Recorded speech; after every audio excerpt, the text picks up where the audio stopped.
Minority residential భవనాలపై మాజీ మంత్రి BRS జిల్లా అధ్యక్షుడు జోగు రామన్న చేసిన వ్యాఖ్యలు హాస్యాస్పదంగా ఉన్నాయని కాంగ్రెస్ పార్టీ జిల్లా అధికార ప్రతినిధి బాలూరి గోవర్ధన్ రెడ్డి అన్నారు. ఇక తెలంగాణ మంత్రుల పర్యటనపై మాజీ మంత్రి జోగు రామన్న చేసిన వ్యాఖ్యలకు కౌంటర్ గా ఆయన పట్టణంలోని డీసీసీ కార్యాలయంలో మీడియాతో మాట్లాడారు.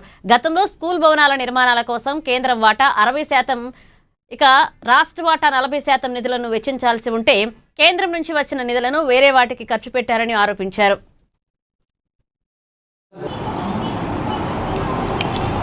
మంత్రుల మీటింగ్ ఒక ఇనాగ్రేషన్స్ని కానీ లేకుంటే మంత్రుల యొక్క పర్యటనను జోగు రామన్న గారు విమర్శించడం అనేది జరిగింది. మరి ఈరోజు జోగు రామన్న గారికి చెప్పదలుచుకున్నాం ఏమనంటే, మైనార్టీ కాలేజీలు అనేటి, మైనార్టీ స్కూల్స్ అనేటి మా హయాంలోనే జరిగినాయి. మా హయాంలో జరిగినటువంటి పనులకు మీరు కేవలం ఇనాగ్రేషన్ చేస్తున్నారని చెప్పడం. గతంలో కూడా ప్రెస్ మీట్లో మేము చెప్పడం జరిగింది.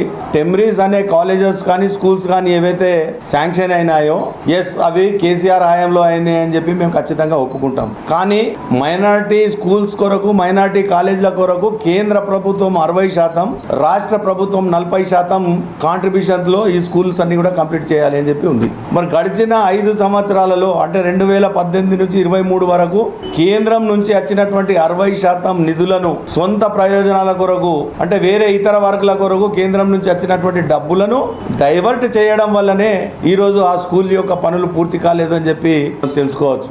మరి ఈరోజు రాష్ట్రం కేంద్రం నుంచి వచ్చినటువంటి డబ్బులను ఈరోజు మళ్ళీ రాష్ట్ర ప్రభుత్వం ఖర్చు పెట్టి ఈరోజు కాలేజీలన్నింటినీ కూడా పూర్తి చేస్తున్నటువంటి ఘనత ఈరోజు మరి కాంగ్రెస్ పార్టీది అని చెప్పి చెప్పుకోవచ్చు. మరి మీరు గొప్పలు చెప్తా ఉన్నారు, మేము చేసినటువంటి పనులకి మీరు ఇనాగ్రేషన్ చేస్తా ఉన్నారు. నేను జోగు రామన్న గారిని ఒక విషయం అడగదలుచుకున్నా. జోగు రామన్న గారు, మీరు చిన్న పనులు అయితే వదిలిపెట్టండి. మైనార్టీల కొరకు తీసుకొచ్చినటువంటి డబ్బులే కావచ్చు, మైనార్టీకి ఇచ్చినటువంటి హామీలే కావచ్చు, లేకుంటే క్రిస్టియన్ మైనార్టీలకు ఇచ్చినటువంటి హామీలే కావచ్చు, ఇవన్నింటినీ పక్కకు పెడితే ప్రజా ప్రయోజనాల కొరకే నేను పనిచేస్తున్నా, రోజు ప్రజల లోపల ఉంటున్నా, వాళ్ళ కొరకే నేను పోరాడుతున్నా అని చెప్పి వారు చెప్తా ఉన్నారు. నేను ఒకటి సూటిగా అడుగుతా ఉన్నా, ఎయిర్ ఫోర్స్ స్టేషన్ అనేది ఏ సంవత్సరంలో శాంక్షన్ అయిందో మీరు చెప్పాలి. ఎయిర్ ఫోర్స్ స్టేషన్ కొరకు ల్యాండ్ అక్వైర్ చేయడానికి 160 కోట్ల రూపాయలు కావాలి అని చెప్పి ఆనాడు ఉన్నటువంటి అహ్మద్ బాబు కలెక్టర్ గారు ఇచ్చినటువంటి నివేదిక 2018 వరకు కూడా కేవలం బైసన్ పోలో అనే ఒక భూమిని రాష్ట్ర ప్రభుత్వానికి ట్రాన్స్ఫర్ చేయనందుకు, వికారాబాద్ లో ఉన్నటువంటి 2200 ఎకరాలు దేశ రక్షణ